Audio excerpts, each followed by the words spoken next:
Hello and welcome to another episode of Your Message podcast. Today I'm going to be sharing with you 7 things that I have learned in my first year of motherhood. This past Saturday, Beckley hit a year, which is a little crazy to believe. It's a little hard to realize that, oh my goodness, a year has already passed. It's given me a little bit of perspective into what people mean by it goes so fast, because I do the math and I'm like, oh my word, this first year went so quickly. I know it's only going to go faster and faster. I need to take in every moment while I can. So that kind of spurred on creating this podcast episode. I felt like there are so many things that I have learned in this first year of motherhood, and I thought I would pick a few of my favorite things, a few that might be especially helpful for others, and share them with you in this podcast episode. So if this is something that seems interesting to you, then just keep on listening. Hi friend, and welcome to the Message podcast. I'm your host, Katie Graham, a wedding photographer and lifestyle blogger who just launched my own magazine, Your Message Mag. I'm determined to help women just like you lean into the messes of their lives and find the message they have to share. Here we believe that secrecy helps no one, but transparency and vulnerability have the potential to help many. Get ready for some encouragement, to be inspired, and to be given all the tools you need to share the unique message you have to share with those who need to hear it most. This is the Message Podcast. I always knew emails were important for running a successful business, but there was one catch that kept driving me crazy. I didn't know how to make them look eye-catching or on brand. I didn't know a thing about code or web development, so I assumed I'd have to hire a designer if I wanted beautiful, high-converting emails, which, to be frank, simply wasn't in my budget. I felt at a loss, but then I was introduced to Flowdesk. Flowdesk is an email marketing platform that makes creating beautiful, on-brand, high-converting emails easy. I'm now able to create and send out beautiful on-brand emails in 10 minutes or less. Plus, Flowdesk has a great tool for scheduling out emails in advance, which means I can set it and forget it, which is perfect for my busy schedule of being a full-time mom and running 2 businesses. Try Flowdesk today to start killing the email game. Go to katielaurengraham.com/Flowdesk for 50% off your subscription price for life. Again, for 50% off your subscription price for life, go to katielaurengraham.com/Flowdesk. Flowdesk. I will also have the link in my show notes. So today I'm going to be sharing with you 7 things that I have learned in my first year of motherhood. And the first is that there is more than one way to do anything. I know that it can very easily feel like there's only one correct way to do a task. And something I have learned in motherhood is that that is 100% not true. There are so many different ways for you to do just about anything. To do the laundry, everyone has a different method. Feeding your baby, everyone's going to have a different opinion, and there are so many options available that are all totally healthy. Changing your baby's diaper or just diapering in general, there are so many different brands and different types of wipes, and whether you're going to do the cloth or disposable, what type of diaper genie you use. There are so many different ways to go about anything from mundane to big when it comes to parenthood. And as soon as I realized that and I gave myself permission to just do what felt right for me and for Jackson and for Beckley, that gave me so much more peace about it rather than looking at what, say, perhaps one of my friends was doing for their baby or what somebody online had said that they were doing. Recognize that there are so many ways to do it and just focus on what feels right for you and your family. Another thing that I learned in my first year of motherhood is that mothers are superhuman. Oh my word. And I am not saying this to boast about myself. I am saying this because as soon as I became a mother, I went through birthing a child, I went through the newborn phase, and I've been going through each stage subsequently. I have had my respect for mothers has increased tenfold. I look at them and I think, oh my word, you women are incredible. Like, everyone who has birthed a child has gone through childbirth, which in and of itself is a superhuman feat. If you've gone through the newborn phase, my respect for you is very high because that's a difficult phase. I just have had this newfound respect for mothers, point blank.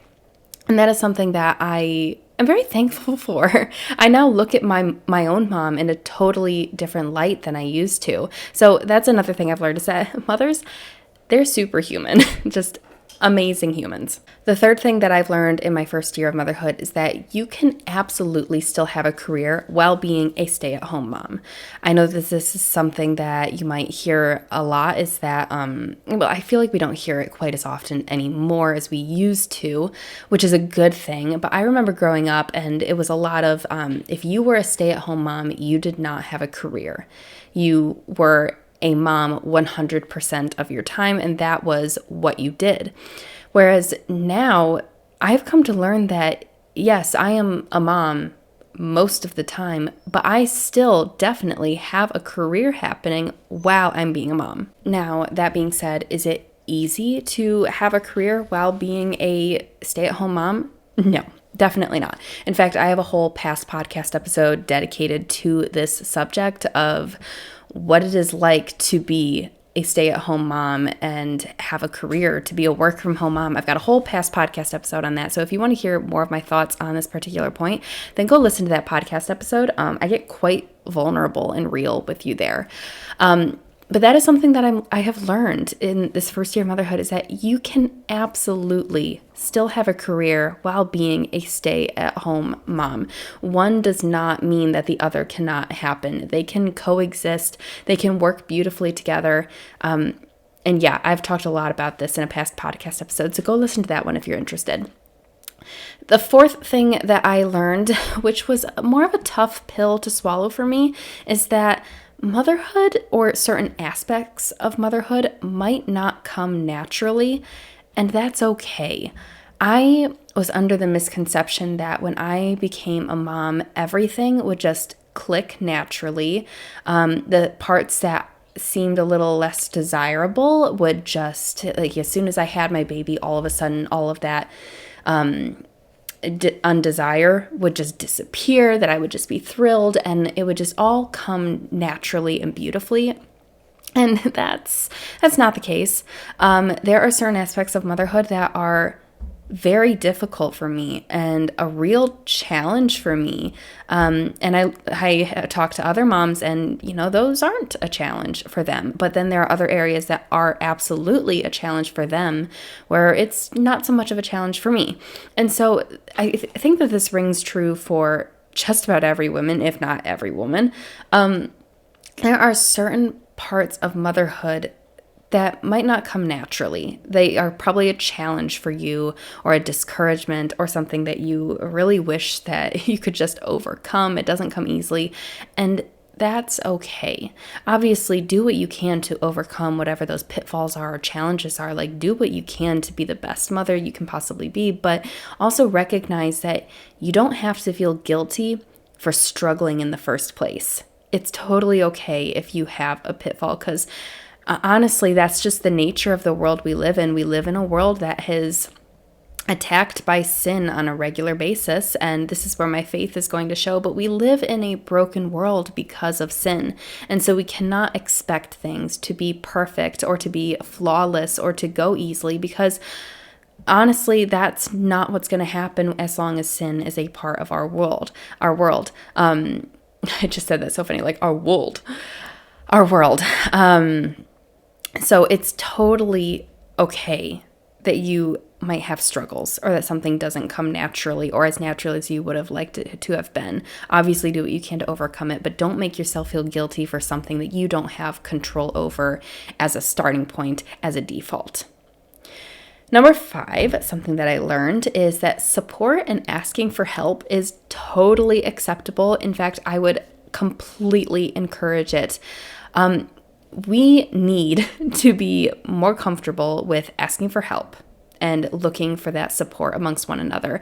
I am so thankful that I have a good group of friends around me where if I'm having a week where I need some help, or I need some time with someone, or just some more support, I have that around me. I've got great family and great friends, and I've actively sought that out, and I have taken advantage of that. And I would highly encourage any mother out there to do the same. Do not let yourself talk yourself into saying, like, I don't need the help, or I don't want to inconvenience someone. Just ask for help. Look for that community. And then when you see another mom who might be struggling, Be that support system for them. Don't be just a taker, be a giver as well. Make it this beautiful ebb and flow and balance of asking for help and also offering help whenever you're able to.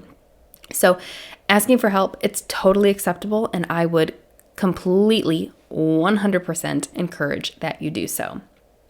All right, the sixth thing that I learned in my first year of motherhood is to buy all of the gear. This is going to go with my seventh point, and both of these are centered around travel. And I believe I have a podcast episode about how to travel with your baby.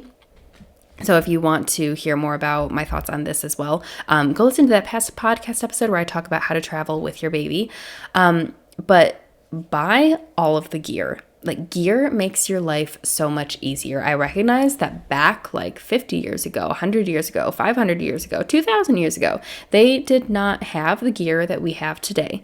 And I have huge respect for all of the mothers of those time periods. But I also believe that you are uniquely equipped for the time that you are born into, which means I am uniquely equipped to use all of the gear that is available to me in this day and age, which I am so thankful for. So buy the swing, buy the bouncer, buy the exercise gym, buy the backpack, buy the disposable diaper pails, like buy the gear, because gear makes your life so much easier, especially if you're someone who naturally likes to multitask quite a bit and just kind of like sitting still all day. It just doesn't bode well for you. That's how I am. The gear allows you to have your baby be happy while they're awake most of the time, while you're able to continue doing things. It is a wonderful gift. So thankful for all of the engineers and creative people who came up with all of the wonderful gear. I have a blog post where I went through and I created a list of all of the items that were like winners in Beckley's first year of life.